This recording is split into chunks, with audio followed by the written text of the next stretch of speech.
నమస్తే అండి. ఈరోజు సాల్ట్ అండ్ స్వీట్ సోడా చేసుకుందాము. చేసుకునే విధానం చూపిస్తా చూడండి. ముందుగా 2 చిన్న నిమ్మకాయలు పిండుకోండి. తర్వాత ఐస్ క్యూబ్స్ వేసుకోండి. తర్వాత సబ్జా వేసుకోండి. సబ్జా వేసుకున్న తర్వాత చిటికెడు సాల్ట్ వేసుకోండి.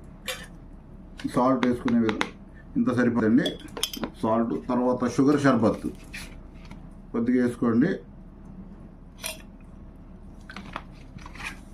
సింపుల్గా సోడా మనం సోడా చేసుకొని ఈ విధంగా చేసుకోండి.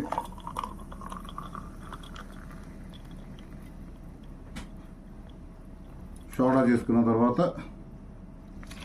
శుభ్రంగా కలుపుకొని